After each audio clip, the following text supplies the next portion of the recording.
బయట సమాజంలో మనం విరాళాలు వసూలు చేసి చందాలు వసూలు చేసి సంఘాలు నడపం.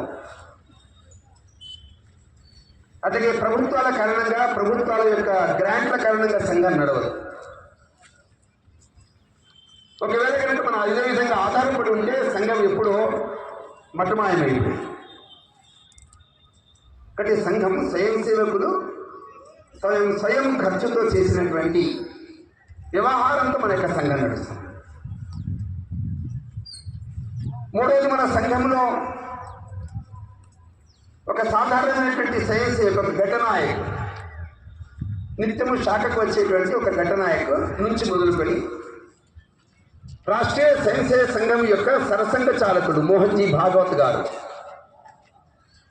అందరూ కూడా బాధ్యతల్లో కొంత మార్పు ఉంటుందేమో, కానీ అందరం సంఘ స్వయం సేవకులుగా భావన చెంది సాధారణ స్వయం సేవకుగా పనిచేస్తామే తప్ప ఇందులో నాయకత్వం యొక్క సమస్య ఉండదు. ఎవరు నాయకుడు, మాకే నాయకత్వం కావాలి అనేటువంటి పద్ధతిలో ఒక నాయకత్వం సంబంధించినటువంటి ఘర్షణ సంఘంలో లేదు. ఇక్కడ రాష్ట్రీయ స్వయం సేవక సంఘము ఒక సామూహికమైనటువంటి నేతృత్వంతో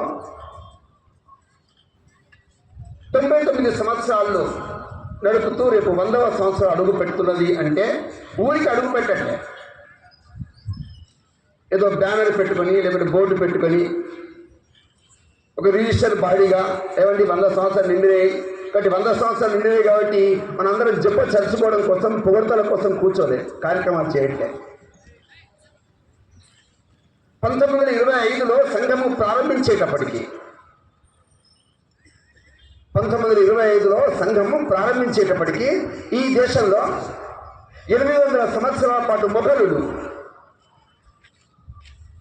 మహమ్మద్ బిన్ ఖాసిం నుంచి మొదలుకొని ఔరంగజేబు, అక్బరు, తుగ్లక్ ఇలాంటి మొఘలు పరిపాలనలో ఈ దేశంలో కోట్లాది మంది హిందువులు చనిపోయారు. ఈ దేశంలో ఉండేటువంటి లక్షలాది మన దేవాలయాలు ధ్వంసమైపోయినాయి. ఈ దేశంలో ఉండే కోట్లాది మంది హిందువులు నేను హిందువు అని చెప్పుకోవడానికి సిగ్గుపడి భయపడేటువంటి స్థితి సమాజంలో ఏర్పడింది. కోట్ల మందిని మనమున్నా వేల మందిని చూసి భయపడేటువంటి ఒక భయానకమైన వాతావరణం దేశంలో నిర్మాణమైంది ఆ రోజున. మన దేశంతో పాటే ప్రపంచంలో ఉండేటువంటి చాలా దేశాలు మొఘలుల యొక్క దండయాత్రకి, విదేశీయుల దండయాత్రకి లోబడి వాటి సంస్కృతులు కోల్పోయి మన భారతదేశంలో అటు కేదార్నాథ్ నుంచి మొదలుకొని రామేశ్వరం వరకు ఉన్నతమైనటువంటి ఉత్తమమైనటువంటి పవిత్రమైనటువంటి దేవాలయాల విధ్వంసంతో పాటు ఈ దేశంలో ఉండే ఆవులు, గోవులన్నీ సుమారుగా 250 కోట్ల ఆవుల్ని ఈ దేశం కోల్పోయింది. ఎక్కడ చూసినా కూడా రక్తసిక్తమైనటువంటి వాతావరణం దేశంలో ఏర్పడింది. మన ఆచారము, మన సంప్రదాయము, మన భాష ఇవన్నీ కూడా లుప్తమైనటువంటి స్థితి దేశంలో ఏర్పడింది. అలాగే రెండవసారి దండయాత్రకు వచ్చినటువంటి ఆంగ్లేయుల కారణంగా దేశంలో 14 లక్షల కోట్ల పౌండ్లు ఈ దేశం నుంచి దోచుకుపోయారు. ఈ దేశం అన్నం తినాలంటే, ఈ దేశం ఏదైనా పంటలు పండించే స్థితి లేక విదేశాల నుంచి అప్పు తీసుకునేటువంటి ఒక దౌర్భాగ్య స్థితి దేశంలో నెలకొన్నది. మన దేశంలో ఉండేటువంటి కోహినూరు వజ్రము ఇప్పటికీ ఆంగ్లేయులు దోచుకుని వాళ్ళ యొక్క మ్యూజియంలో పెట్టుకుని ఉన్నారు. ఈ దేశంలో ఇంగ్లీష్ భాష కారణంగా మన తెలుగు, మన ఆచార సంప్రదాయాలు, మన జీవన శైలి మారిపోయింది. ప్రతి గ్రామము స్వావలంబనగా ఉండేటువంటి పద్ధతులు కమ్మరి, కుమ్మరి, వడ్రంగి లాంటి వివిధ వృత్తుల యొక్క వ్యవసాయాలు, వాళ్ళ యొక్క ఆదాయాలు, వాళ్ళ యొక్క వ్యవహారాలు దెబ్బతిన్నాయి దేశంలో. ఆంగ్లేయుల యొక్క విద్యా విధానం కారణంగా మనిషి స్వతంత్రం వచ్చినప్పటికీ కూడా ఈ సమాజంలో బానిసత్వంగా బ్రతికేటువంటి స్థితి వాళ్ళ సమాజంలో ఏర్పడింది. ఇవన్నీ 1925లో ప్రత్యక్షంగా చూసినటువంటి పరమ పూజనీయ డాక్టర్జీ కలకత్తాలో డాక్టరేట్ చేసి ఏదో చిన్న క్లినిక్ పెట్టుకుని ఇంజక్షన్ ఇచ్చి రోగాలు నయం చేయగలిగేటువంటి స్థితిలో ఉన్నటువంటి డాక్టర్జీ ఈ దేశంలో కోట్లాది మంది హిందువులు ఉన్నప్పటికీ వేలాది మంది ఈ దేశానికి దండయాత్రకు వచ్చి ఈ దేశాన్ని ఆక్రమణ చేస్తుంటే, ఈ దేశ సంస్కృతిని తునాతునకలు చేస్తుంటే, కకావికలం చేస్తుంటే, ఈ దేశం పైన పడ్డటువంటి మచ్చలు, కలంకాలు, వికృతులు, దోషాలు, వికారాలు అన్నింటినీ కూడా తొలగించడం కోసం కంకణం కట్టుకుని 1925లో రాష్ట్రీయ స్వయం సంఘాన్ని నాగపూర్లో ప్రారంభించారు. ఇప్పుడు మీరు చెప్పండి, దేశంలో 1925లో సంఘము ప్రారంభించిన తర్వాత ఈ యొక్క 99 సంవత్సరాల కాలఖండములో దేశంలో ఎన్ని మార్పులు జరిగి ఉంటాయి? 800 సంవత్సరాల పాటు భయోత్పాతాలను సృష్టించి దేవాలయాలు ధ్వంసం చేసి హిందూ అంటే భయపడేటువంటి స్థితి నుంచి ఈ రోజున సామాన్యమైనటువంటి హిందువు కూడా నేను గర్వంగా హిందువులను చెప్పుకుంటా, ఆ విధంగా జీవిస్తే హిందువుగా జీవిస్తా, మరణిస్తే మళ్ళీ హిందువుగానే జీవిస్తా అని చెప్పినటువంటి ఒక వాతావరణం దేశంలో నెలకొన్నది. హిమాలయ పర్వత ప్రాంతాల్లో ఉండేటువంటి దేవాలయాలు, చిన్న చిన్న మందిరాలు, పవిత్రమైన స్థానాల యొక్క పునరుద్ధరణ జరిగింది. ఈ దేశంలో పుట్టినటువంటి ఒక మహిళ మేకలు కాచి లేకపోతే గొర్రెలు కాచుకుని ఉండేటువంటి స్థితిలో ఒక మహారాజు తన కొడుకు ఆమెను తీసుకుని పెళ్లి చేసుకున్నప్పుడు ఆమెకు పుట్టినటువంటి 2 పిల్లలు చనిపోయి, భర్త చనిపోయి, మామ చనిపోయి, దేశమంతా కూడా మొదలకు దురాక్రమణ జరుగుతున్న వేళ ఆ ఒక్క మహిళ మాత్రమే కేదార్నాథ్ మొదలుకొని రామేశ్వర్ వారికి దేవాలయాలు పునరుద్ధరించింది. అటువంటి అహల్యాబాయి హోల్కర్ ఈ రోజున 300 జయంతి ఉత్సవాలు దేశంలో జరుగుతున్నాయి. దేశానికి స్వాతంత్రం వచ్చిన తర్వాత కూడా ఒక వితంతువైంది, భర్తను కోల్పోయి, మామను కోల్పోయి, పిల్లల్ని కోల్పోయి ఒక మహారాణిగా ఉంటూ ఇండోర్ ప్రాంతంలో మహేశ్వరం అనేటువంటి చోట అక్కడ ఉండేటువంటి చేనేత కార్మికుల యొక్క వస్త్రాల్ని ప్రపంచానికి చూపించి మహేశ్వరం చీరలుగా ప్రసిద్ధికి ఎక్కించినటువంటి ఒక మహిళని ఈ దేశంలో ఈ 75 సంవత్సరాల కాలఖండంలో మన పుస్తకాల్లో, మన సిలబస్లో మనం చదవలేకపోతున్నాం. కాబట్టి ఈ దేశం స్వతంత్రం పొందిన తర్వాత ఇంత ఉన్నతమైనటువంటి స్థితి రావడానికి ఎంతమంది త్యాగాలు చేసి ఉంటారు. అదే మాదిరిగా రాష్ట్రీయ స్వయం సంఘము ఈ 99 సంవత్సరాల కాలంలో మన దేశం పైన పడ్డటువంటి కలంకాలు ఒక్కొక్కటికి తుడిచివేసే స్థితి దేశంలో నెలకొన్నది. అప్పుడెప్పుడు 500 సంవత్సరాల క్రితం భగ్నమైనటువంటి మన రామ మందిరం ఇవాళ అద్భుతమైనటువంటి స్థితిలో ప్రపంచమంతా కొనయాడదగేటువంటి పద్ధతిలో ప్రపంచంలో ఉండేటువంటి కోట్లాది మంది హిందువులతో పాటు సుమారుగా 50 దేశాలకు చెందినటువంటి విదేశీ సంబంధించినటువంటి ప్రతినిధులు, ప్రజలందరూ దర్శనం చేసుకుని ఆ యొక్క భవ్యమైన రామ మందిరాన్ని చూడగలిగేటువంటి స్థితి దేశంలో గల మనకు కల్పిస్తున్నది. ఈ దేశంలో భూభాగమైనప్పటికీ మీ దేశం వేరే, మా దేశం వేరే. ఈ భూభాగంలో ఉన్నప్పటికీ మీ త్రివర్ణ పతాకం వేరే, మా పతాకం వేరే.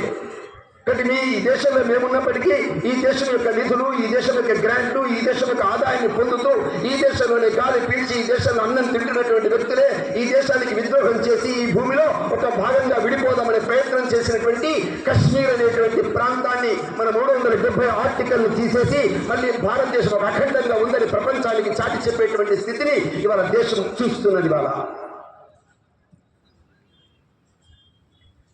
భారతదేశం ప్రపంచంలో కశ్మీర్ నుంచి కన్యాకుమారి వరకు ఒక సాంస్కృతికమైన ఏకత్వానికి ప్రతీకగా భారతదేశం కనిపిస్తుంది. చాలామంది ప్రపంచంలో ఈ దేశాన్ని చూస్తే ఇదొక దేశం విచిత్రమైన దేశంగా వాళ్ళు చూస్తుంటారు. ఎందుకంటే ప్రపంచంలో మిగతా దేశాల్లో ఒకే భాష ఉంటుంది, అదంతా ఒకటే దేశమై ఉంటుంది. కొన్ని దేశాల్లో కేవలం ఒక భాషతో పాటు కేవలం ఒక దేవుణ్ణి మాత్రమే ప్రార్థిస్తారు, అందుకే ఆ ఒక దేశంగా కనిపిస్తుంది. ఆ దేశంలో భాష కానీ వాళ్ళ యొక్క ఆరాధన కానీ ఇవన్నీ కూడా కేవలం వాళ్ళ వల్ల కేవలం 2కు సంబంధించినటువంటి అంశాలు మాత్రం ఆధారంగానే దేశంగా కనిపిస్తుంది. కానీ భారతదేశం 10,000కు పైగా భాషలు, 3,000కు పైగా కులాలు, 7,50,000 గ్రామాలు, భిన్నమైన ఆచారాలు, సంప్రదాయాలు. అంటే ఇటువంటి ప్రపంచంలో ఆఫ్రికా ఖండంలో ఎన్ని పశువులు ఉన్నాయో, ఎన్ని పక్షులు ఉన్నాయో, ఎన్ని జీవజాలాలు ఉన్నాయో అంతకంటే ఎక్కువ వైవిధ్యం కలిగినటువంటి భారతదేశం ప్రపంచంలో ఈ రోజున కాశ్మీర్ నుంచి కన్యాకుమారి వరకు ఏ భాష అయినప్పటికీ, ఏ ప్రాంతమైనప్పటికీ భారత్ మాతాకి జై అంటే ఆ విధంగా అందరూ లేచి నిలిచి ఆ విధంగా నినాదం చేయగలిగేటువంటి స్థితి. మేమంతా భారత మాత పుత్రులు అనేటువంటి ఒక సాంస్కృతిక ఏకత్వాన్ని ఇవాళ మనం ప్రపంచంలో ఇవాళ భారతదేశం యొక్క స్థితిని చూడగలుగుతున్నాం. రాష్ట్రీయ స్వయంసేవక సంఘంలో ఉండేటువంటి స్వయంసేవకులు కాశ్మీర్ నుంచి కన్యాకుమారి వరకు అటు పక్కన ఈశాన్య ప్రాంతాల్లో ఉండేటువంటి భాషలు వేరైనప్పటికీ కూడా ఒకే క్రమశిక్షణతో దేశం కోసం పనిచేయగలిగేటువంటి, సర్వస్వార్పణ చేయగలిగేటువంటి ఒక సైనికుల మాదిరిగా సమాజం కోసం, దేశం కోసం పనిచేసేటువంటి ఒక స్థితిని, ఒక శక్తివంతమైన స్థితిని మన దేశంలో మనం చూడగలుగుతున్నాం. అదే మాదిరిగా భారతదేశంలో ఈ 75 సంవత్సరాల కాలఖండంలో అక్కడెక్కడో పశ్చిమ బెంగాల్లో నక్సల్వరీ పేరుతో ఈ దేశంలో ఉగ్రవాదాన్ని, తీవ్రవాదాన్ని, ఉన్మాదాన్ని తీసుకొని వచ్చి మనం ముఖ్యంగా మన తెలంగాణ ప్రాంతాల్లో ఎంతోమంది జాతీయవాదులపైన అరాచకాలు వేసి హత్య చేసి మన జాతీయ పతాకాన్ని దించి ఏమండి ఈ దేశంలో ఉండేటువంటి ఒక విద్రోహ కార్యకలాపాలు సృష్టిస్తున్నటువంటి తీవ్రవాదులు, ఉగ్రవాదుల్ని, ఉన్మాదుల్ని అందరినీ కూడా వాళ్ళందరినీ తరిమేసే పద్ధతిలో భారతదేశంలో ముఖ్యంగా తెలంగాణ ప్రాంతంలో జాతీయవాదం పేరుతో 25కు పైగా మన యొక్క స్వయం సేవకులు, మన కార్యకర్తలు వాళ్ళ ప్రాణాన్ని తృణంగా అర్పించారు. అంటే ఎక్కడ ఉగ్రవాదం ఉన్నా, ఎక్కడ తీవ్రవాదం ఉన్నా ఈ దేశంలో ప్రజాస్వామ్య విలువలు కాపాడడం కోసం ప్రయత్నం చేసినటువంటి ఒక సంఘంగా ఇవాళ ప్రపంచంలో భారతదేశము ఇవాళ ఒక మచ్చుతునకగా ఉదాహరణగా కనిపిస్తుంది. అదే మాదిరిగా జమ్మూ కాశ్మీర్లో ఉండేటువంటి ప్రాంతాల్లో వరదలు వచ్చినప్పటికీ అక్కడి నుంచి కేరళ వరకు ఎన్నిసార్లు వరదలు వచ్చాయో, ఎన్నిసార్లు ప్రకృతి యొక్క విపత్తులు వచ్చాయో, ఆ ప్రకృతి యొక్క విపత్తుల్లో కనబడ్డది దోచుకుని దండుకునేటువంటి స్థితి కాకుండా అక్కడ ఉండేటువంటి ప్రజలంతా నా భారతీయులు, మా తల్లులు, మా అక్కలు, మా చెల్లెలని భావించి ఇవాళ సమాజంలో ఎక్కడ ఆపత్తి కలిగినా, విపత్తులు కలిగినా అక్కడ వారి స్వయం సేవకులు అందరికీ సేవ చేసేటువంటి ఒక సౌభాగ్యమైన వాతావరణం మొదటిసారిగా భారతదేశంలో ఈ 75 సంవత్సరాల కాలఖండంలో సంఘటన చేస్తూ ఉంది. కేవలం విపత్తులు జరిగినప్పుడు మాత్రమే కాదు, ఈ దేశంలో ఉండేటువంటి పూరి గుడిసెలో జీవించేటువంటి వాళ్ళు, విద్యకు కొరవడినటువంటి వాళ్ళు, ఆర్థికంగా లేనటువంటి వాళ్ళు, ఉపాధికి దూరమైనటువంటి వాళ్ళు ఈ సమాజంలో ఎంతమంది అయితే ఉన్నారో అలాంటి కోట్లాది మందికి గ్రామాన ఇవాళ భారతదేశంలో 1,00,000 గ్రామాల్లో 1,00,000 గ్రామాల్లో సేవా కార్యక్రమాలు నిర్వహిస్తుంది సంఘం, రాష్ట్రీయ స్వయంసేవక సంఘం. మీరు ఊహించండి, దేశంలో ఈ 99 సంవత్సరాల కాలఖండంలో సంఘం ఏం చేసింది అంటే, సంఘం కాదు స్వయం సేవకులు చేసి చూపించారు. ఈ దేశాన్ని అఖండంగా ఉంచడం కోసం ఒకదాని తర్వాత ఒకటి ఆ విధంగా సర్వస్వార్పణ భావనతో సంఘాన్ని నడిపిస్తున్నటువంటి స్థితి వాళ్ళ ప్రపంచంలో మనకు కనిపిస్తుంది. ఏ గ్రామాల్లోనైతే కులాల పేరుతో ఘర్షణలు జరుగుతున్నాయో, ఏ గ్రామాల్లోనైతే మతపరంగా సమాజంలో మత మార్పులు జరుగుతున్నాయో, అలాంటి గ్రామాల్లో, అలాంటి ప్రాంతాల్లో మన మతం నుంచి మారిపోయినటువంటి వ్యక్తులందరినీ మళ్ళీ ఒక స్వాభిమానంతో మళ్ళీ హిందువుగా వెనక్కి తీసుకొచ్చేటువంటి ఒక పునరాగమ కార్యక్రమాల్లో ఇవాళ సంఘము చేస్తున్న పని కారణంగా చాలా మంది హిందువులు తెలియక, అజ్ఞానంతో వెళ్ళినటువంటి వాళ్ళంతా తిరిగి మన యొక్క హిందుత్వంలోకి వస్తున్నటువంటి స్థితి దృశ్యము కనిపిస్తుంది దేశంలో. రెండవది, పురాణ కాలంలో, వేద కాలంలో, మన ఇతిహాసాల కాలంలో ఎప్పుడు కూడా ఈ దేశాన్ని అంటరాని తరము లేదు. కుల వివక్షత భారతదేశంలో ఎప్పుడు లేదు. వేదాల్లో ఉండేటువంటి బృహదారణ్య యొక్క ఉపనిషత్తుల్లో ఉండేటువంటి గౌతమ మహర్షి తన దగ్గరకు వచ్చే ఒక పిల్లవాడు, ఆ పిల్లవాడి పేరు సత్యకాముడు. ఆ పిల్లవాడి పేరు కూడా తెలియదు, కానీ ఆ పిల్లవాడు వాళ్ళ తల్లి పేరు జాబాల, తండ్రి పేరు తెలియదు. అంటే ఒక వేశ్యకు పుట్టినటువంటి కుమారుడు, కానీ ఆ పిల్లవాడిని పిలిచి స్నానం చేయించి యజ్ఞోపవీతం ధరింపజేసి ఆ విధంగా యజ్ఞం ముందు కూర్చోబెట్టి శిష్యుడిగా స్వీకరించిన గౌతమ మహర్షి యొక్క కథ మనకు అరణ్య ఉపనిషత్తులో కనిపిస్తుంది. రామాయణ కాలంలో శబరి చేత ఎంగిలి పళ్ళు తిన్నటువంటి రాముడు శబరిని క్యాస్ట్ అడగలే, కులం అడగలే. రాముణ్ణి, లక్ష్మణుణ్ణి, సీతని గంగా నది దాటించిన తర్వాత ఆ యొక్క భూమిని తీసుకెళ్లి అయోధ్యలో పట్టాభిషేకులు కాయించినప్పుడు పక్కనే కూర్చోబెట్టుకుని అతను రాజుగా స్వీకరించి ఆరాధించి మిత్రుడిగా అతను గైకొన్నాడు. శ్రీకృష్ణుడు కురుక్షేత్ర యుద్ధం జరగక ముందు హస్తినాపురానికి వెళ్ళినప్పుడు శకుని ఇంట్లోనో దుర్యోధను ఇంట్లో కూర్చోలే. ఇక్కడ దాసీపుత్రుడు ఉన్నాడో ఆ దాసీపుత్రుడు విదురుని ఇంటికి వెళ్ళి ఆతిథ్యాన్ని స్వీకరించాడు. ఇక్కడ మన వేదము, మన భారతము, మన రామాయణాల్లో ఎక్కడా కూడా మనము ఈ అంటరానితనము, కుల వివక్షతకి ఎప్పుడూ కూడా మనం ఆస్కారం ఇవ్వలేదు. రామాయణం రాసినటువంటి వాడిని యొక్క కులము ఎవరు అడగలేదు ఈ దేశంలో. మహాభారతాన్ని రాసినటువంటి వ్యాస యొక్క కులం ఎవరు అడగలేదు ఈ దేశంలో. అలాగే నవ దంపతులు పెళ్ళైన తర్వాత ఆకాశంలో ఉండేటువంటి ఆ అరుంధతి నక్షత్రాన్ని చూసినప్పుడు ఆ అరుంధతి నక్షత్రం ఎవరో కాదు, వశిష్ఠుని భార్య. ఆమె ఒక మాతంగ ఆశ్రమంలో మాదిగ కన్యగా పుట్టిందనే విషయం చాలా మందికి తెలియదు ఈ దేశంలో. అందుకే ఈ దేశం ఎప్పుడు కూడా, మన పురాణ ఇతిహాసాలు ఎప్పుడు కూడా ఈ అంటరానితనాన్ని, కుల వివక్షతని పాటించలేదు.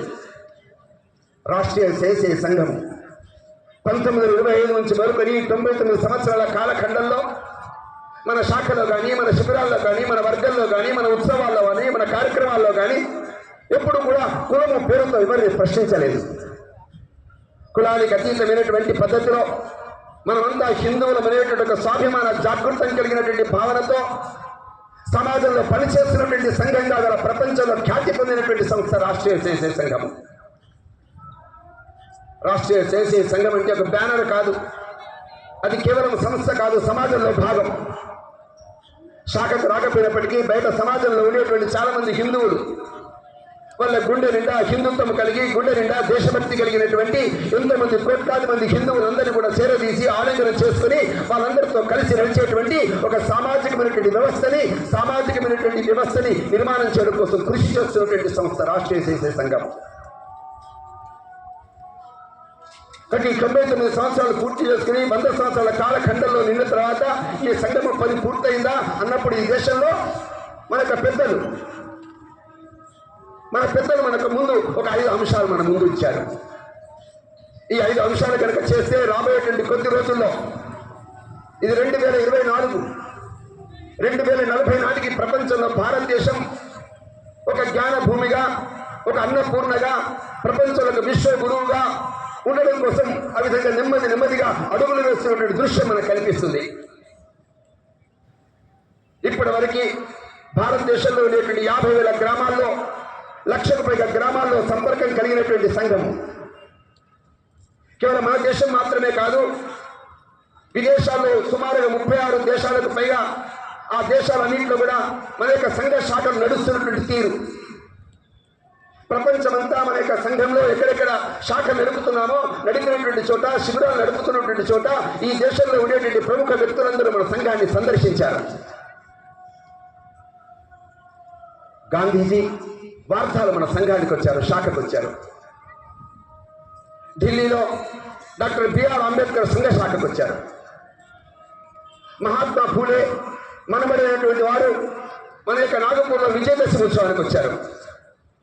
నేను ఇవన్నీ ఎందుకు చెప్తున్నాను అంటే, ఈ దేశం పట్ల ప్రేమ కలిగినటువంటి వ్యక్తులు కులముతో సంబంధం లేకుండా, మతముతో సంబంధం లేకుండా రాష్ట్రీయ స్వయం సంఘం పిలవగానే వచ్చి వేదికల మీద కూర్చొని మన సంఘ శాఖలో మన స్వయం సేవకులతో ముచ్చటించినటువంటి తీరు, ఉదాహరణలు మన దేశంలో, మన యొక్క సంఘంలో కోకొల్లలో కనిపిస్తాయి. ఒకటి, సంఘము ఎవరిని కూడా ఉపేక్షించలేదు. సంఘము ఎవరిని అంటరాని వాళ్ళకు చూడలేదు. సమాజంలో తెలియకనో అజ్ఞానంగానో దూరం ఉన్నటువంటి వ్యక్తులు, దారి తప్పినటువంటి తమ్ములు, మతము మారినటువంటి మన హిందూ సోదరులందరినీ నెమ్మదిగా వాళ్ళకి విజ్ఞాపనలు చేసి వాళ్ళకి మన యొక్క సంఘము పట్ల అవగాహన కలిగించి తిరిగి తీసుకొచ్చి ఆ విధంగా సంఘము ఆలింగనం చేసుకునేటువంటి స్థితి దేశంలో మనకు కనిపిస్తుంది సంఘము ద్వారా. కాబట్టి ఈ స్థితిలో భారతదేశంలో మనం స్వతంత్రం వచ్చినప్పుడు 1947లో దేశానికి స్వతంత్రం వస్తే దేశంలో డబ్బులు లేవు. అప్పుడు మన ఖజానాలో డబ్బులు లేవు, అప్పపత్రాలు ఉన్నాయి. కానీ మీకు తెలిసిన ఈ దేశంలో ఈ 75 సంవత్సరాల కాలఖండంలో 3.5 లక్షల కోట్ల రూపాయల యొక్క జాతీయ ఆదాయం కలిగి స్థూల జాతీయ ఉత్పత్తితో ప్రపంచంలో అన్ని దేశాలతో వ్యాపార సంబంధాలు కలిగేటువంటి స్థితి మన దేశంలో కనిపిస్తుంది. అప్పులు తీసుకోవడం కాదు, అప్పులు ఇవ్వగలిగేటువంటి స్థితి దేశానికి వచ్చింది. 1956, 1957 ప్రాంతంలో మనకు అన్నం లేకపోతే, బియ్యం లేకపోతే, గోధుమలు లేకపోతే అమెరికాను అడిగితే అమెరికా అప్పిస్తే అమెరికా నుంచి 480 పేరుతో గోధుమలు తెచ్చుకున్నాం. అవన్నీ మిగిలిపోతే ఆ మిగిలినటువంటి అమెరికా వాళ్ళు ఆ యొక్క మిగిలినటువంటి బియ్యం అంతా సముద్రంలో పారబోశారు. ఆ విధంగా అన్నమో రామచంద్ర అనే స్థితి దేశంలో నెలకొన్నప్పుడు ఇవాళ భారతదేశం 75 సంవత్సరాల కాలఖండంలో మనం ఉత్పత్తి చేస్తున్నటువంటి పంటల కారణంగా అటు పంజాబ్ కానీ ఇటు పక్కన మహారాష్ట్ర కానీ భారతదేశం ఒక ధాన్యాగార కేంద్రము. ప్రపంచంలో అన్నమో రామచంద్ర అంటే అన్నం పెట్టగలిగేటువంటి ఒక అన్నపూర్ణ దేశంగా ఈరోజు విలసిల్లుతున్నది భారతదేశం. ఇది మామూలు స్థితి కాదు దేశంలో. ఈ దేశంలో ఉండేటువంటి ప్రతి వ్యక్తి నేను భారతీయుని, నేను టీచర్నైనా, లాయర్నైనా, డాక్టర్నైనా, వ్యవసాయదారునైనా, కూలీ పని చేస్తున్నా, నేను ఈ దేశం కోసం పనిచేస్తున్నా, ఈ సమాజం కోసం పనిచేస్తున్నా. కాబట్టి ఈ సమాజం కోసం, దేశం కోసం పనిచేసి నా ఉత్పత్తి అంతా కూడా ఈ దేశం యొక్క ఆదాయాన్ని పెంచడానికి, ఈ యొక్క ఆదాయం పెంచినటువంటి దేశాన్ని ప్రపంచంలో భౌతిక రంగంలో ఒక గొప్ప దేశంగా నిర్మాణం చేయడం కోసం కృషి చేస్తున్నటువంటి లక్షలాది కోట్లాది మంది భారతీయులు ఇవాళ భారతదేశంలో మనకు కనిపిస్తారు. ఒకటి దేశంలో ఒకటి భయంతో గడిపేటప్పుడు, హిందువుగా చెప్పుకోవడానికి సిగ్గుపడుతున్నప్పుడు, ఒక భారతీయుడిగా గర్వపడే స్థితి లేనప్పుడు, ప్రపంచంలో ఉండేటువంటి మిగతా దేశాల ప్రాంతాలందరూ వ్యక్తులందరూ దారుణం చేస్తుంటే భయంగా ఉండేటువంటి ఈ దేశంలో ఈ రోజున భారతీయుడిగా గర్వంతో తొలగిసలాగేటువంటి స్థితి ఇవాళ ప్రపంచంలో భారతదేశంలో కనిపిస్తుంది. ఇటువంటి స్థితిలో ఇవాళ రాష్ట్రీయ స్వయం సంఘము ఒక 5 అంశాలు ఆధారం చేసుకుని ఈ దేశాన్ని మనం మళ్ళీ ఇంకా సమాజంలో చాలా వేగంగా ముందుకు తీసుకుపోవాల్సిన అవసరం. అదేంటంటే భారతదేశంలో ఆంగ్లేయులు వెళ్ళిపోయిన తర్వాత, అలాగే మగవాళ్ళు వెళ్ళిపోయిన తర్వాత వాళ్ళ వాసనలు, వాళ్ళు వదిలిపోయినటువంటి చిహ్నాలు, వాళ్ళు మనకి ఇచ్చిపోయినటువంటి విద్యా విధానాలు, వాళ్ళకు మనకు అలవాటు చేసినటువంటి వ్యసనాలు, వీటన్నిటి కారణంగా ఇవాళ 75 సంవత్సరాల తర్వాత కూడా ఈ దేశంలో చాలా మంది ఇబ్బందులు పడుతున్నారు. ఇప్పటికీ భారతదేశంలో విదేశీయులు ప్రత్యక్షంగా పరిపాలించకపోయినా ఈ దేశంలో కోట్లాది మంది యువకులకి ఇవాళ మాదక ద్రవ్యాలు, డ్రగ్స్ అలవాటు చేస్తున్నారు ఈ దేశంలో. రేపు యుద్ధం వస్తే నిలబడగలిగేటువంటి పౌరుష పరాక్రమాలు ప్రదర్శించాల్సినటువంటి యువకులు ఇవాళ భారతదేశంలో ఎవరైనా డ్రగ్స్కి అలవాటు పడిపోయి వాళ్ళ శరీరాన్ని, వాళ్ళ యొక్క బుద్ధిని, వికాసాన్ని కోల్పోతున్నటువంటి స్థితి కనిపిస్తుంది. అంటే ఈ దేశం యొక్క యువతను నిర్వీర్యం చేయడం కోసం ప్రయత్నాలు జరుగుతున్నాయి మిత్రులారా. అదే మాదిరిగా ఒకప్పుడు ఈ దేశంలో బోనాలు జరిపినా, బతుకమ్మలు జరిపినా, చిన్న చిన్న జాతరలు జరిపినా, గ్రామంలో అందరూ కూడా వివిధ కులాలు వృత్తులు చేస్తున్నప్పటికీ అందరం అన్న, అక్క, బావ అని చెప్పేసి ఆ విధంగా పరస్పరం ప్రేమించుకొని నడవగలిగేటువంటి గ్రామాల్లో వాళ్ళ చిచ్చు పెట్టడం, కులం పేరుతో చిచ్చు పెట్టడం, కుల వివక్షత పేరుతో చుట్టూ పెట్టడం, అలాగే అంటరానితనం పేరుతో ఆ విధంగా చిచ్చు పెట్టడం, ఈ విధంగా గ్రామాలన్నీ విచ్ఛిన్నం చేసే పద్ధతిలో విదేశీయులు, ముఖ్యంగా మిషనరీ ప్రాంతాలు, ఈ భారతదేశంలో ఉండేటువంటి చాలా మంది ఎవరైతే నక్సలిజం పేరుతో దూరంగా వెళ్ళిపోయారో, ఎవరైతే ఈ ప్రాంతంలో ఉండేటువంటి కమ్యూనిస్టులు ఉన్నారో వాళ్ళు చెప్తే ప్రజలు వినరు, కానీ వాళ్ళు మేధావులు అయ్యారు.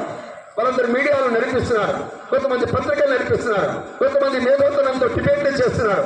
ఇలాంటి వ్యక్తులంతా ఇవాళ సమాజాన్ని విచ్ఛిన్నం చేసే పద్ధతిలో భారతదేశంలో ఉండేటువంటి ప్రతి అంశాన్ని కూడా చీలికలు పేలికలు చేసి మన యొక్క హిందువులలో కుల విభజన, కుల గణన పేరుతో సమాజంలో విచ్ఛిన్నం చేసే ప్రయత్నం సమాజంలో చేస్తున్నారు. అందుకే గ్రామాల్లో 7 కులాలున్నా, 18 కులాలున్నా, 20 కులాలున్నా పరస్పరం సంఘర్షించుకునేటువంటి స్థితి దేశంలో ఎందుకు నిర్మాణం అవుతుంది అంటే గత 15-20 సంవత్సరాలుగా భారతదేశంలో ఈ రకంగా కులాల పేరుతో చిచ్చు పెట్టేటువంటి స్థితి నిర్మాణమైంది. పాశ్చాత్య దేశాల్లో అమెరికా, ఇంగ్లాండ్ ప్రాంతంలో ఉండేటువంటి ఒక వ్యక్తి, అమెరికాలో అతన్ని బిలియనీర్ అనేటువంటి కోటీశ్వరుడు, అతని పేరు జార్జ్ సోరస్. మీరు చూడండి, గూగుల్లో కొట్టి చూస్తే తెలుస్తుంది. జార్జ్ సోరస్ ఆయన ఒక ప్రకటన చేశాడు. ఏం ప్రకటన చేశారంటే, ఈ భారతదేశాన్ని పరిపాలిస్తున్నటువంటి భారత ప్రధాని దించడం నా పని. ఏమంటే జార్జ్ సోరస్ ఈ భారతీయుడు కాదు, అమెరికా వాడు, అమెరికాలో కోటీశ్వరుడు. ఈ దేశం యొక్క ప్రభుత్వాన్ని, ఈ దేశాన్ని పరిపాలిస్తున్నటువంటి ప్రభుత్వాన్ని, వ్యక్తుల్ని దించేటువంటి కుట్రకి అతను ఎందుకు ఈ రకంగా యోజన చేస్తున్నాడు. కానీ జార్జ్ సోరస్ అందిస్తున్నటువంటి డబ్బులు, ఆయన ఇస్తున్నటువంటి మేధోపరమైన సలహాల కారణంగా ఈ దేశంలో చాలా మంది దారి తప్పినటువంటి మీడియా, దారి తప్పినటువంటి కొద్దిమంది వ్యక్తులు, దారి తప్పినటువంటి కమ్యూనిస్టు వ్యక్తులు, దారి తప్పినటువంటి అందరూ కలిసి ఇవాళ హిందూ సమాజాన్ని చీల్చి చెండాడేటువంటి పని చేస్తున్నారు. 1857 ప్రజల స్వతంత్ర పోరాటం జరిగినప్పుడు హిందువులు, ముస్లింలు అందరూ కలిసి ఆంగ్లేయులు వెళ్ళగొట్టినప్పుడు ఆంగ్లేయులు ఏం కుట్ర పన్నారు తెలిసిన, హిందువుల్ని, ముస్లింలు ఎప్పుడు వేరు చేస్తే అప్పుడు మేము ఈ దేశాన్ని పరిపాలించగలుగుతాం. అందుకే హిందువుల, ముస్లింల మధ్యలో ఆ రోజున కుట్రలు, కుతంత్రాలు లేపి ఈ దేశాన్ని వాళ్ళు శాశ్వతంగా చేతులకు తీసుకున్నారు ఆంగ్లేయులు. ఈ రోజున కూడా హిందూ సమాజం ముక్కలైతే, హిందూ సమాజం కులాల పేరుతో కొట్టుకుంటే ఈ దేశాన్ని నేను చేతులకు తీసుకోవాల్సినటువంటి పద్ధతిలో అందరూ ఏకమై శత్రువులందరూ రకరకాల పద్ధతుల్లో భారతదేశంలో హిందువుల పేద పడ్డారు. మన ఆచారాలు, మన సంప్రదాయాలు వీటి మీద పడ్డారు. అందుకే బంధువులారా, సమాజంలో ఒక హిందువుగా నిలబడ్డ ఉంటే ఇది అందరి పనిగా భావించాలి. డాక్టర్ బిఆర్ అంబేద్కర్ మన సంఘ శాఖకి ఢిల్లీలో వచ్చిన తర్వాత డాక్టర్ బిఆర్ అంబేద్కర్ని అప్పుడు ఆంగ్లేయులు వచ్చి అడిగారు, అంబేద్కర్ నువ్వు మా యొక్క క్రైస్తవ మతం పుచ్చుకో, మా క్రైస్తవ మతం పుచ్చుకుంటే ఉన్నతమైన స్థానం నీకు లభిస్తుందని చెప్పారు. కానీ అంబేద్కర్ క్రైస్తవ మతం పుచ్చుకోలేదు. అప్పుడు మన తెలంగాణని పరిపాలిస్తున్నటువంటి నిజాం రాజు ఆయన కూడా వర్తమానం పైపడి నీకు ఇస్లాం మతం పుచ్చుకుంటే నీకు 100 కోట్లు ఇస్తాం అని అన్నాడు. కానీ ఇస్లాం మతం పుచ్చుకోలేదు. ఈ దేశంలో ఉండేటువంటి కమ్యూనిస్టులు మీరు దేవుణ్ణి మర్చిపోండి, ఈ సమాజంలో ఉండేటువంటి నాస్తికత్వానికి ఆ విధంగా మీరు ఆజ్యం పోయండి, కాబట్టి మీరంతా కమ్యూనిస్టు విరోచంగా పట్టుకోండి అని చెప్పేసి అడిగారు. కానీ అంబేద్కర్ స్పష్టంగా చెప్పాడు, ఈ 3 భావజాలాలు ఇక్కడివి కావు, ఈ 3 భావజాలాలు విదేశాల నుంచి వచ్చాయి. కానీ ఈ 3 భావజాలాలకు నేను వెళ్ళను. తెలుసు మా యొక్క హిందూ సమాజంలో అంటరానితనం ఉంది, మా యొక్క హిందూ సమాజంలో కుల వివక్షత ఉంది, మా హిందూ సమాజంలో దోషాలు ఉన్నాయి. కాబట్టి దోషాలు ఉన్నంత మాత్రాన ఈ యొక్క మతాన్ని వదిలిపెట్టి, ధర్మాన్ని వదిలిపెట్టి బయటికి పోవడానికి వీల్లేదు. పోతే కనుక ఈ దేశంలో పుట్టినటువంటి మరొక ధర్మము, మరొక మానవతా ధర్మము బౌద్ధాన్ని స్వీకరిస్తా అని చెప్పేసి 1956లో మనదైనటువంటి బౌద్ధ ధర్మాన్ని స్వీకరించాడే తప్ప ఈ 3 భావజాలాల వెంట పోలేదు. అంటే డాక్టర్ బిఆర్ అంబేద్కర్ ఈ సమాజంలో ఉండేటువంటి, ఈ దేశంలో ఉండేటువంటి ముఖ్యంగా దళితులు, ఎస్సీ సామాజిక వర్గం వాళ్ళకి ఒక స్పష్టమైనటువంటి సూచన ఇచ్చాడు. ఏమంటారు, బంధువులారా మనము ఈ సమాజంలో లోపాలుంటే, దోషాలుంటే పోరాడుదాం. అంటరానితనం, కుల వివక్షతకు వ్యతిరేకంగా నేను ఎట్లా ఉద్యమించాను, మీరు ఉద్యమించండి. కానీ మనము ఈ హిందుత్వాన్ని వదిలిపెట్టి, ఈ యొక్క భూమిలో ఉండేటువంటి మానవతా ధర్మాన్ని వదిలిపెట్టి విదేశీ భావజాలాల వెంట పోకూడదు అని చెప్పడం కోసం ఒక స్పష్టమైన సంకేతంతో బౌద్ధ ధర్మాన్ని స్వీకరించినటువంటి డాక్టర్ అంబేద్కర్ పుట్టినటువంటి దేశం భారతదేశం. మన భారత రాజ్యాంగంలో ప్రియాంబుల్ పీఠిక ఉంటుంది, రాజ్యాంగ పీఠిక. ఆ రాజ్యాంగ పీఠికలో ఒక పదాన్ని వారు చెప్పారు. దాన్ని మనం ఇంగ్లీష్లో ఫెటర్నిటీ అంటుంటాం, ఇంకొంచెం సంస్కృతంలో చెప్తే సౌభ్రాతృత్వం చెప్తాం, ఇంకొంచెం చెప్తే దాని సోదర భావం అంటాం, ఇంకొంచెం మన సంఘ పరిభాషలు చెప్తే సమరసత అంటాం. అదేవిధంగా ఈ సమాజంలో ఉండేటువంటి భిన్నమైనటువంటి కులాలు ఉన్నప్పటికీ అందరం కూడా సోదరులుగా సమాజంలో ఉండాలి. మన రాజ్యాంగ విలువల్ని, రాజ్యాంగమైనటువంటి ప్రజాస్వామిక విలువల్ని, రాజ్యాంగం యొక్క దేశం యొక్క సార్వభౌమత్వాన్ని, దేశం యొక్క గణతంత్రం యొక్క వ్యవస్థని రక్షించాలి. దానికోసం అందరం సంకల్పబద్ధులై కటిబద్ధులై ఉండాలని చెప్పేసి రాజ్యాంగ పీఠికలో ఏ అంబేద్కర్ రాశారో అదే అంబేద్కర్ బొమ్మ పెట్టుకుని ఇలాంటి వేదికల మీద రాముని తిట్టడం, కృష్ణుని తిట్టడం, అయ్యప్పలను తిట్టడం, వెంకటేశ్వర స్వామిని తిట్టడం, మిగతా వర్గాలను తిట్టడం, గ్రామాల్లో చిచ్చు పెట్టేటువంటి పద్ధతిలో అంబేద్కర్ని ఒక లైసెన్స్ గా వాడుకొని సమాజంలో ఈ విధంగా సమాజంలో వ్యాప్తి చేస్తున్నటువంటి దుష్ట శక్తులకి ఎవరు ఆలంబనగా మీరు ఆలోచించాలి. కానీ అంబేద్కర్ ఈ సమాజంలో ఈ రాజ్యాంగ బద్దులుగా, రాజ్యాంగంలో ఒక పౌరుడిగా మనము ఈ దేశం యొక్క సార్వభౌమత్వాన్ని కాపాడాలి, ప్రజాస్వామిక విలువలతో సమాజం నడపాలి. ఇంత స్పష్టమైన సందేశం ఇచ్చినటువంటి మన యొక్క అంబేద్కర్ నిజమైనటువంటి అనుచరులు ఎవరో ఇవాళ సమాజం గుర్తించాల్సిన అవసరం ఉంది. అలాగే గ్రామాల్లో ఇప్పటికీ దేవాలయాలకు రానివ్వకపోవడం, అలాగే ఇళ్లకు రానివ్వకపోవడం, అలాగే ముఖ్యమైనటువంటి కార్యక్రమాల్లో దూరంగా ఉంచేటువంటి ఒక విషపూరితమైనటువంటి కుల అహంకారం కలిగినటువంటి గ్రామాలు అక్కడక్కడ కనిపిస్తాయి. కానీ మిత్రులారా, మన యొక్క సంఘంలో, మన హిందుత్వంలో ఎక్కడ ఇటువంటి వివక్షతకు తారకాలం లేదు. ఎందుకంటే ఇది మధ్యలో వచ్చింది. డాక్టర్ బిఆర్ అంబేద్కర్ చెప్పారు, నేను వేదాలు చదివాను, ఋగ్వేదం, యజుర్వేదం అందరూ చదివాను, నాకు ఎక్కడ ఈ దురాచారం కనిపించలేదు. ఈ దురాచారాలు ఎక్కడి నుంచి వచ్చాయి? ఈ దురాచారం కేవలం ఈ 1000 సంవత్సరాల కాలఖండంలో వచ్చాయి. ఈ 1000 సంవత్సరాల కాలఖండంలో మొఘలుల దాడి కారణంగా, ఆంగ్లేయుల దాడి కారణంగా ఈ దేశంలో కులం చిచ్చుపెట్టినటువంటి కారణంగా వచ్చాయి. ఇవన్నీ తొలగించుకోవాల్సిన బాధ్యత ఎవరిది? మన హిందూ సమాజానికి. అందుకే ఒక సంఘ సేవసేగా మనం సమాజంలో చేయాల్సిన పని ఏంటంటే, మనం ఏ గ్రామాల్లో ఉంటామో, ఏ బస్తీల్లో ఉంటామో అందరితో స్నేహించడం. అతను ఎస్సీయా, లేకపోతే మాదిగన, మాలన, లేకపోతే బ్రాహ్మణ, కోమట, ఇవాళకి సంబంధం లేదండి. సమాజంలో ఉండేటువంటి అన్ని వర్గాలను అందరినీ కూడా ఆలింగనం చేసుకుని ఒక సమరసమ భావానికి మనం సంకల్పం తీసుకోవాలి. మన ఇళ్లలో అందరి చిత్రాలతో పాటు డాక్టర్ బిఆర్ అంబేద్కర్ చిత్రాన్ని మహాత్మా ఫులే చిత్రాన్ని, అలాగే సంత్ రవిదాస్ చిత్రాన్ని, సంత్ సేవాలాల్ చిత్రాన్ని, ఎవరెవరైతే ఆయా కులాల్లో పుట్టారో ఆ కులాల్లో పుట్టి ఎవరైతే సమాజంలో సామరస్యతను బోధించినటువంటి మహానుభావులు ఉన్నారో, ఆది శంకరుడు కావచ్చును, రామానంద కావచ్చును, దయానంద సరస్వతి కావచ్చును, సంత్ రవిదాసు, సంత్ సేవాలాల్ కావచ్చును, సంత్ గాడిగే బాబా కావచ్చును, హైదరాబాద్కు చెందినటువంటి భాగ్యరెడ్డి వెరుమ కావచ్చును, ఎవరైనప్పటికీ ఆయా కులాల్లో పుట్టి దేశంలో అందరి మధ్యలో సమరసతని, సామరస్యాన్ని, సమైక్యత నిర్మాణం చేసిన మహానుభావుల చిత్రాలు మన ఇళ్లలో ఉన్నప్పుడు మన కుటుంబానికి పరిచయం చేయాలి. మనం కూడా సేవా బస్తీలోకి వెళ్ళి అందరితో పాటు కలిసి భోజనం చేయడం, ఆ సేవా బస్తీలో ఉండేటువంటి వ్యక్తులందరినీ కూడా మన ఇళ్లలోకి పిలవడం, మహిళలు కూడా పెళ్లిలో పేరెంటాల పేరుతో వాళ్ళ మిత్రుల్ని బంధువుల్ని పిలుచుకుంటుంటారు. నా విజ్ఞప్తి ఏంటంటే మన సమాజంలో ఉండేటువంటి ఎవరైతే వెనుకబడిన వర్గాలున్నాయో, నిమ్న వర్గాలున్నాయో, దూరంగా బ్రతుకుతున్నారో అలాంటి వాళ్ళు దూరంగా బ్రతుకుతున్నటువంటి వ్యక్తుల్ని ఎవరో వాళ్ళ జాలంలో, వాళ్ళ పిడికలో, వాళ్ళ ట్రాప్లో పడకుండా అలాంటి వ్యక్తులందరినీ కూడా ప్రేమతో, సహృదయంతో ఇంటికి పిలిచి పేరెంటాలు ఇవ్వడం, వాయినాలు ఇవ్వడం, బొమ్మరీళ్ళు పిలవడం, ఏమండి అందరూ కలిసి బతుకమ్మలు ఆడడం, అన్ని కులాల వాళ్ళు సమాజంలో మేమంతా ఒకటేంటి భావనకి ఆ విధంగా అంకురార్పణ చేయడం ఇవాళ సమాజంలో అవసరం. సుమా రాముడు, లక్ష్మణుడు, భరతుడు, శత్రుఘ్నుడు చిన్నప్పుడు ఎక్కడ చదువుకున్నారు? గురుకులంలో చదువుకున్నారు. ఆ గురుకులం ఎవరిదండి? వశిష్ఠుడి యొక్క గురుకులం. అన్నం ఎవరు వండి పెట్టారు? అరుంధతి వండి పెట్టింది. ఎవరండి అరుంధతి? మాదిగ కన్య. మీరు అర్థం చేసుకోండి, ఈ దేశంలో ఒక మాదిగ కుటుంబంలో పుట్టినటువంటి ఒక అరుంధతి ఏమండి ఆ రోజున ఈ సమాజంలో దశరథుడు పంపగా, అయోధ్య నుంచి పంపగా వచ్చినటువంటి ఆ నలుగురికి అన్నము పెట్టినటువంటి దేశం ఈ భారతదేశం. కానీ మనం అర్థం చేసుకోవాలి, సమాజంలో ఉండేటువంటి మన పురాణ ఇతిహాసాల్లో ఉండేటువంటి గాథలు చదవాలి, సమరసత భావాన్ని సమాజంలో నింపాల్సిన అవసరం ఉంది. ఏమండి ఈ పద్ధతిలో కుల విభజన పేరుతో, అలాగే కులం పేరుతో చిచ్చు పెడుతున్నటువంటి వాళ్ళకి సమరసతతో సమాధానం చెప్పి ఈ దేశ సమైక్యత కోసం మనము పాటుపడడం ఉందే ఇది మొదటి కర్తవ్యం సమాజంలో. మిత్రులారా, రెండవది, ప్రపంచంలో ఒకే ఒక దేశంలో కౌటుంబికమైన వ్యవస్థ ఉంది. ఈ మిగతా చోట్ల కుటుంబాలు లేవు. భారతదేశంలో సుమారుగా 32 కోట్ల కుటుంబాలు ఉన్నాయి. కుటుంబాలంటే అమ్మ, అక్క, చెల్లె, వదిన అని చెప్పేసి మనం పండుగ రోజున ఒకరింటికి ఒకరు రావడమైనటువంటి పరిస్థితి మన సమాజంలో, దేశంలో చూస్తుంటాం. ఇక్కడ మన ఇళ్ళలో ఉండేటువంటి వాతావరణం ఎటువంటి మాదిరిగా ఉండాలంటే కౌటుంబిక వాతావరణంలో అందరూ కలిసి మన యొక్క ఆచారాన్ని, సంప్రదాయాన్ని పాటించడం. మన పెద్దలు మనకి ఏమి ఇచ్చిపోయారు, ఏ దేవతలను ఇచ్చారో, ఏ అమ్మవారిని ఇచ్చారో, ఏ కలశాన్ని ఇచ్చారో, ఏ యొక్క ఆచార సంప్రదాయాలు మన ఇంటికి ఇచ్చారో అటువంటి ఆచార సంప్రదాయాలు మన వంశం పాటించేటువంటి పద్ధతిలో కుటుంబాన్ని నడుపుకోవాలి. సమాజంలో మన కుటుంబంలో మన పిల్లల్ని పెంచేటప్పుడు డబ్బులు ఇచ్చి పెంచడము, లేకుంటే పాకెట్ మనీ ఇచ్చి పెంచడము, లేకుంటే చదివించి ర్యాంకుల కోసం చదివించడం కోసం కాదు కుటుంబాన్ని పెంచడం.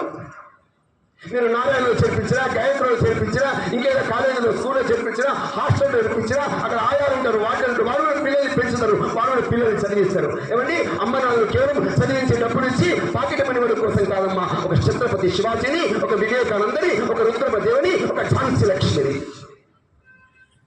ఒక సర్దార్ వల్లభాయ్ పటేల్ని, ఒక ఈ దేశంలో అబ్దుల్ కలాంని వాళ్ళ అమ్మ నాన్నలు ఏ విధంగా ఒక నిజమైన పౌరుడిగా, భారతదేశ పౌరుడిగా పెంచి పోషించారు. ఆ మాదిరిగా చిన్నప్పుడే ఆ పిల్లలకు చదువు కాదు సుమా, చదువుతో పాటు దేశభక్తి, సంస్కారం, దైవభక్తి కలిగినటువంటి సంస్కార అలవాట్లు, కథలు చెప్పాలి. మనం చెప్పగలుగుతున్నామా? మనం స్కూల్కి వెళ్ళినప్పుడు, కాలేజీలోకి వెళ్ళినప్పుడు ఏమండి ఈ కాలేజీలో ఏం నేర్పిస్తారు, దీని కరికులం ఏముంటుంది, సిలబస్ ఏముంటుంది అని అడుగుతాం. ఐఐటి నేర్పిస్తారా, లేకుంటే సివిల్స్ కోసం ప్రయత్నాలు జరిగేటువంటి పద్ధతులు కోచింగ్లు ఇస్తారా అని ఆ కాలేజీకి వెళ్ళి, ఆ యొక్క విద్యా సంస్థలకు వెళ్ళి మా పిల్లవాడి చదువు గురించి ఎంక్వైరీ చేస్తారే. ఒకవేళ ఆ విద్యా యాజమాన్యం వాళ్ళు మిమ్మల్ని అడిగారు అనుకోండి, మీ పిల్లవాడిని గొప్పగా తయారు చేయడం కోసం మీ దగ్గర కరికులం ఏమైనా ఉందా? మీ దగ్గర సిలబస్ ఏమైనా ఉందా? పిల్లల్ని ఇంట్లో కూర్చోబెట్టుకుని ఉదయం నుంచి సాయంత్రం వరకు మీరు సీరియల్స్ చూస్తూ ఏమంటే ఆ సీరియల్లో ఉండేటువంటి వ్యక్తులు, మాటలు, డైలాగులు అన్ని కూడా కుటుంబాల్లో చిచ్చుపెట్టేటువంటి వ్యవహారాలని చూస్తూ మీరు కుటుంబాన్ని ఏం పోషిస్తారు సమాజంలో? మీ ఇంట్లో ఉండేటువంటి తండ్రులంతా రాజకీయాల పేరుతో రకరకాల దుర్వ్యసనాలకు దూరమై ఏమండి ఇల్లు వదిలిపెట్టి బయట తిరుగుతుంటే మీ పిల్లలకి సంస్కారం ఏమిస్తారు? మీరంతా మీరు అర్థం చేసుకోండి, మీ పిల్లవాడికి సమయం ఎంత ఇస్తున్నారు? కలిసి రాత్రి పూట కనీసం ఒక పూటన్నా కలిసి భోజనం చేస్తున్నారా? మీ పిల్లవాడిని పెట్టుకొని ఈ సమాజంలో ఉండేటువంటి ఎక్కడెక్కడ మంచి సౌకర్యాలు ఉన్నాయో, ఎక్కడెక్కడ మంచి సంకేతాలు అయినటువంటి చిహ్నాలు ఉన్నాయో అలాంటి వాటికి మీరు తీసుకెళ్తున్నారా? దేవాలయాలు కలిసి పూజలు చేస్తున్నారా? ఆ పిల్లవాడికి కనీసం మంత్రము, శ్లోకము, ఇంకేదైనా అర్థము చెప్పగలుగుతున్నారా? ఈ విధంగా మన పిల్లల్ని కేవలం చదివించడం కాదు సుమా, సమాజంలో సంస్కారవంతులుగా తయారు చేయడం ఉంది. అది చాలా అవసరం. మనకు తెలిసిన వాళ్ళ భారతదేశంలో ఈ తెలంగాణ ప్రాంతంలో సుమారుగా 25,000 మంది డబ్బులు తీసుకుంటున్నారు, వేతనాలు పొందుతున్నారు. ఆ 25,000 మంది ఎవరు వెంటబడ్డారండి? మన హిందువుల అమ్మాయిలు వెంటబడ్డారు. హిందువుల అమ్మాయిలు ఎవరి సాయిబాబా గుడికి వెళ్తున్నారా, లేకపోతే సినిమాలకు వెళ్తున్నారా, రోడ్డు మీదకి వెళ్తున్నారా, వాళ్ళని చూసి అసలైన పేరు చెప్పకుండా డబ్బులు గిబ్బులు అనే పేర్లతో ఎవరి కంట చూపించి ఇంకేదో రకరకాలైనటువంటి ఆకర్షణ చూపించి ఎత్తుకుపోతున్న దృశ్యాలు ఇవాళ తెలంగాణ ప్రాంతంలో కనిపిస్తున్నాయి. ఇవాళ ప్రతి కుటుంబము మనకు తెలియకుండా మన అమ్మాయి బీటెక్ చదివింది, డిగ్రీ చదివింది, ఏమండి చదవనే కాదు ఉద్యోగం చేస్తుంది, అయినా లేచి వెళ్ళిపోయింది అమ్మ నాన్నల యొక్క ప్రేమకు దూరంగా. మీరు అర్థం చేసుకోండి, ఈ దేశంలో 25,000 మంది కేవలం తెలంగాణ ప్రాంతంలో, దేశమంతా కేవలం మనకి హిందూ అమ్మాయిని ఎత్తుకోవడం కోసం రకరకాల ప్రయత్నాలు జరుగుతున్న వేళలో మన అమ్మాయికి ప్రేమ అంటే ఆ ప్రేమ వెనుకునేటువంటి ఆత్మ సౌందర్యము, ఆ ప్రేమ వెనుక ఉండేటువంటి ఒక బాధ్యతాయుతమైన కలిగినటువంటి వ్యవస్థని ఆ పాపకి ఆ అమ్మాయికి అర్థం చేయించాల్సిన అవసరం ఉంది. అందుకోసమే వాళ్ళ సమాజంలో చదువుతో పాటు మా పిల్లలు సంస్కృతి సంప్రదాయాలతో ఉండాలి. ఒక అమ్మాయి సంస్కృతివంతం అంటే, ఒక అమ్మాయి బాగా చదివి సమాజంలో కుటుంబాలు ఉండగలిగితే మొత్తము ఆ కుటుంబమే కాదు చుట్టుపక్కల కుటుంబాలు, గ్రామాలు కూడా బాగుపడతాయని చెప్పారు స్వామి వివేకానంద. అందుకే మనము ఆధునికమైన చదువుతో పాటు మనదైనటువంటి సంస్కృతి సంప్రదాయాలు నేర్పాలి. మీ అందరికీ తెలుసు శ్రీరామచంద్రుడు శివుని యొక్క ధనుస్సు విరిచినప్పుడు విశ్వామిత్రుడు చెప్పాడు శివధనుస్సు విలువని. శివధనుస్సు విరిచాడు రాముడు. సీతమ్మ వచ్చింది, వరమాల వేసింది. వరమాల వేసిన తర్వాత జనకుడు వచ్చాడు, సీత తండ్రి వచ్చాడు, రామ ఇక పెళ్లి చేసుకో అన్నాడు. అప్పుడు రాముడు ఏమన్నాడు తెలిసిన? మా గురువు గారు విల్లు వేయమన్నారు, విరిచాను. విల్లు విరిస్తే వరమాల వేస్తుంది కాబట్టి వరమాల వేసింది. కానీ పెళ్లి చేసుకోవాలంటే అదొక సంప్రదాయం, దానికి ఒక పద్ధతి ఉంది, దానికి ఒక తంతు ఉంది. ఇదంతా జరగాలంటే నేను ఇప్పుడిప్పుడే కూర్చొని పెళ్లి చేసుకోను, మా నాన్నని అడిగి పెళ్లి చేసుకుంటా. మాకు ఒక ఉన్నతమైన కుటుంబం ఉంది. మా కుటుంబంలో తండ్రి నడవకుండా, తల్లి నడవకుండా, మాదైనటువంటి 7 అడుగులు నడవకుండా అగ్ని సాక్షిగా పెళ్లి చేసుకునేదే ఇటువంటి బంధం మా ఊర్లో ఉంది, మా దేశంలో ఉంది, మా ప్రాంతంలో ఉందని చెప్పినటువంటి శ్రీరామచంద్రుడు. అప్పుడు పక్కన విశ్వామిత్రుడు ఏమన్నాడు తెలుసా? నువ్వు ఇక్కడ పెళ్లి చేసుకో, లేదా అయ్యేందులో ఇంకో పెళ్లి చేసుకో. ఎందుకంటే మీ నాన్నకి 3 భార్యలు కదా, నీకు ఇంకో భార్య ఉంది. ఎవరు అడిగారు? ఏమండి రాముడు ఆ రోజున ఇంకొక పెళ్లి చేసుకునేవని అడిగేవాళ్ళ? కానీ రాముడు అన్నాడు, ఏమన్నాడు తెలుసిన? స్త్రీ అంటే భోగ వస్తువు కాదు, స్త్రీ అంటే కేవలం పిల్లల్ని కనేటువంటి యంత్రము కాదు, స్త్రీ అంటే సమాజంలో పైపైన చూపించేటువంటి ఆకర్షణ వ్యామోహపూరితమైనటువంటి వస్తువు కాదు. స్త్రీ అంటే ఒక ఆదిశక్తి, స్త్రీ అంటే బహుముఖ ప్రజ్ఞాశాలి, స్త్రీ అంటే గాంభీర్యము, స్త్రీ అంటే సహనము, స్త్రీ అంటే తేజస్సు మీద ప్రపంచానికి పరిచయం చేయాల్సిన అవసరం ఉంది. అందుకే భూమిలో పుట్టినటువంటి సీతమని ప్రపంచాన్ని పరిచయం చేయడం కోసం నేను ఏకపత్ని ఉంటున్నా ఉంటానని చెప్పిన రాముడు పుట్టినటువంటి దేశం భారతదేశం. అటువంటి సీతమని రావణాసుడు ఎత్తుకుపోతే ఆ రావణాసురుని రాముడు వధించాడు. రాముడు వధించిన తర్వాత మీరు గుర్తుపెట్టుకోండి, రావణాసురుని యొక్క భార్య మండోదరి పంచమహాపతివ్రతలు ఒకతండి. ఆమె ఆశ్చర్యపోయింది. ఏంటో తెలిసిన? పంచభూతాలను చేతిలో పెట్టుకుని నియంత్రించగలిగేటువంటి రావణాసురుని వధించేటువంటి రాముడు ఇంకెంత బలవంతో చూద్దామనిపించింది మండోదరికి. ఆమె వచ్చింది రాముడి శిబిరానికి.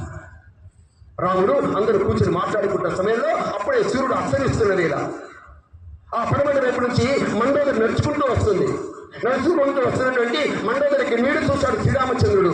చూసి ఆ నీడును చూచి వేసి వెనక్కి తిరిగి నమస్కారం చేశాడు.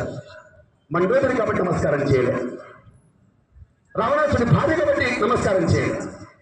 ఆ కనిపించే నీడలో ఒక స్త్రీ మూర్తి కదిలి వస్తుంది. ఆ స్త్రీ మూర్తికి నేను గౌరవం ఇవ్వాలి అని లేచి నిల్చని ఆ నీడలో ఆడదిగా చూసినటువంటి వ్యక్తిని ఆ విధంగా గౌరవించిన రాముడు పుట్టిన దేశం అమ్మ ఈ భారతదేశం. మీరు అర్థం చేసుకోండి. అందుకే రావణాసురుణ్ణి రాముడు ఎందుకు వధించగలిగాడు అంటే ఎటువంటి వికారాలు, ఎటువంటి దిక్కుతులు, ఎటువంటి దోషాలు లేకుండా ఒక పవిత్రమైనటువంటి కౌటుంబికమైన వ్యవస్థను ప్రపంచంలో నడిపించేటువంటి ఒక మచ్చుతునగా ఉదాహరణగా రాముడు మనకు కనిపిస్తాడు సమాజంలో. అందుకోసమే ఇవాళ భారతదేశంలో మన కౌటుంబిక వ్యవస్థను కాపాడుకోవాలి. ఇవాళ సమాజంలో, గ్రామాల్లో ఎక్కడ ఇంగ్లీష్ మీడియాలు వచ్చాయి, తెలుగు లేదు ఈ రోజున. తెలుగు మాట్లాడే అర్హత లేదు వాళ్ళ సమాజంలో. చాలా మంది తెలుగు మాట్లాడితే పారిపోయే స్థితి వాళ్ళ సమాజంలో ఉంది. చిన్నపిల్లలు తెలుగులో మాట్లాడిస్తే అర్థం కాని స్థితి ఏర్పడింది. ఇటువంటి స్థితి రాబోయే రోజుల్లో చాలా ఇబ్బందికరమైన పరిస్థితి ఏర్పడుతుంది. తెలుగు వెనుక ఎవరున్నారు? తెలుగు వెనుక అమ్మ ఉంది, తెలుగు వెనుక బతుకమ్మ ఉంది, తెలుగు వెనుక సమాజంలో సంస్కృతి ఉంది, తెలుగు వెనుక మా మాతృభాషతో పాటు మా యొక్క గ్రామం ఉంది, మాకున్నటువంటి వ్యవసాయము, మాకున్నటువంటి రకరకాలైనటువంటి సంప్రదాయాలు భారతదేశంలో ఉన్నాయి. తెలుగు మర్చిపోతే ఇంకేముండదమ్మా. అందరం కూడా ఇక్కడ ఉండే కంటే అమెరికాలో ఉంటే బాగుంటుంది, ఇక్కడ ఉండే కంటే మనము ఇంగ్లాండ్లో ఉంటే బాగుంటుంది చెప్పి వెళ్ళిపోయి అమ్మ నాన్నల్ని ఈ దేశంలో కౌటుంబిక వ్యవస్థను దూరం చేసేటువంటి పిల్లల్ని మనం పుట్టించొద్దు ఈ సమాజంలో. అందుకే పిల్లలకి మనదైనటువంటి భాష, మాతృభాష పట్ల గౌరవాన్ని పెంచాలి. మూడోది, ఇవాళ సమాజంలో మనందరం కూడా భారతీయ పౌరులం.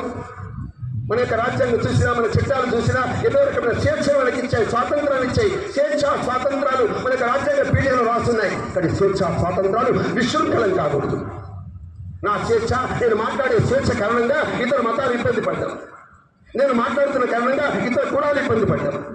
నేను మాట్లాడుతున్న కారణంగా ఇతర దేవుళ్ళని తిట్టడం, నేను మాట్లాడుతున్న కారణంగా ఎదుటి వాళ్ళని గాయపరచడం, ఇది హక్కు లేదు వారికి సమాజంలో. కానీ నాకు స్వేచ్ఛ ఉంది మాట్లాడడానికి. కానీ సమాజాన్ని కలిపే స్వేచ్ఛ ఉంది, ఐక్యతగా సామరస్యంగా ఉంచే స్వేచ్ఛ ఉంది. కానీ విశ్వవిఖ్యాతమైన స్వేచ్ఛ పేరుతో మన భారతదేశంలో ఏవైతే వికృతులు జరుగుతున్నాయో వాటికి దూరంగా మన భారతీయులు మన యొక్క స్వేచ్ఛని, స్వాతంత్రాన్ని మనం సద్వినియోగం చేసుకోవాలి.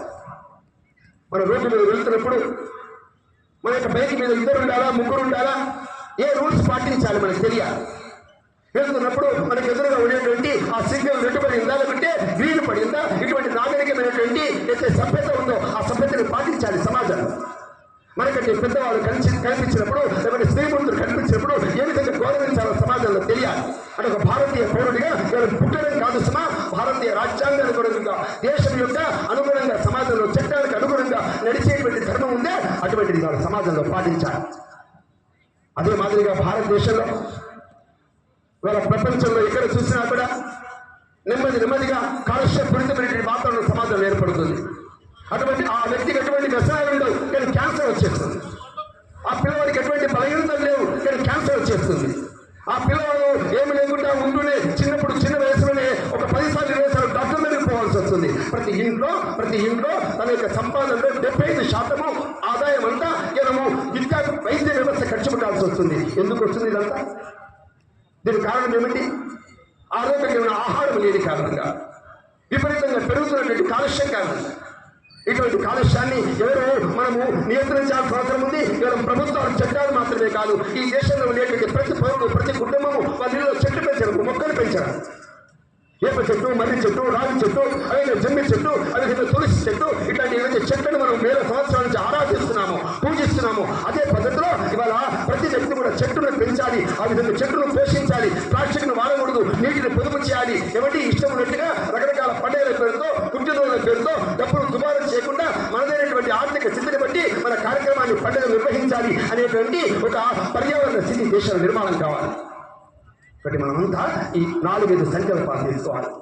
ఒకటేమో సమాజంలో, మన ఇళ్లలో ఎక్కడ కుల భేదం లేకుండా అందరినీ ఆలింగనం చేసి ఇంటికి పిలిచి అతిథి దేవో భవ అని చెప్పగలిగేటువంటి ఒక సమరసత భావం నిర్మాణం కావాలి. రెండవది ఏంటి? కుటుంబాన్ని రక్షించుకోవాలి. సమాజంలో కుటుంబాలు లేకపోతే ఇంకేమి లేవండి. ప్రపంచంలో మన భారతదేశంలో ఇంగ్లీష్ వచ్చింది, తెలుగు లేని వాళ్ళు. ఇంగ్లీష్ వాళ్ళు వచ్చారు, కోట్ల రూపాయలు దోచుకుపోయారు, కోహినూరు వచ్చారు, వాళ్ళ దగ్గర ఉండిపోయింది, అన్ని దోచుకుపోయారు. మిగిలింది ఒకటే ఈ కుటుంబం. ఈ కుటుంబం లేకపోతే ఏమవుతుందో మీరు ఆలోచించండి. మన పాశ్చాత్య దేశాల్లో అమెరికా లాంటి చోట ఏమంటే ఇళ్లలో తల్లులు ఉన్నారు, పిల్లలు ఉన్నారు, తండ్రులు లేరు. తల్లులు ఉన్నారు, పిల్లలు ఉన్నారు, తండ్రులు లేరు. అమెరికా తత్వవేత్తలు చెప్తున్నారు, ఏమని చెప్తున్నారు అసలు? ఫాదర్లెస్ నేషన్, తండ్రులు లేని దేశం అమెరికా. అందుకే ఎవరైనా తల్లులు లేకుండా పిల్లలు రోమియోలై, పిల్లలు మాదక ద్రవ్యాలకు అలవాటు పడింది, పిల్లలు విశృంఖలమైపోయిన తర్వాత ఈ సమాజం ఏమవుతుందో, ఈ ప్రజాస్వామ్య విలువలకు ఎటువంటి భంగం కలుగుతుందో మీరు ఊహించండి సుమా. అందుకే తల్లిదండ్రులు కలిగినటువంటి ఆ కౌటుంబిక వ్యవస్థను కాపాడుకోవాలి. వాటికి మనం సినిమాలకి, లేకపోతే సీరియల్కు బలిదానం చేయకూడదు. మన కుటుంబాలు ఎవరో నడపొద్దండి. మన కుటుంబాలు సీరియల్స్ నడపొద్దు. మన కుటుంబాలు సినిమా డైలాగులు నడపొద్దు. మన కుటుంబాలు అమ్మనాలను నడపాలి. మన కుటుంబాన్ని అదేవిధంగా ధర్మం తెలిసి, సంప్రదాయం తెలిసి, ప్రవచనాలు తెలిసి, రామాయణ భారత ఇతిహాసాలు తెలిసి, సమాజంలో ఉండేటువంటి కాలానుగుణ వ్యవస్థ అర్థం చేసుకునేటువంటి వ్యక్తులు కుటుంబాన్ని నడపాలి. మూడవది, సమాజంలో మనము మనదైనటువంటి భాష, స్వదేశీ ఆచారం, మనదైనటువంటి దేశం. ఇంకొక దేశాన్ని కాపీ కొట్టడం కాదు. కాపీ కొట్టడం కంటే ముందు నాదైనటువంటి వ్యవస్థ స్వాగతపడుతూ సమాజంలో బ్రతకాలి. నాలుగోది ఏంటంటే నాగరిక లక్షణాలు కలిగినటువంటి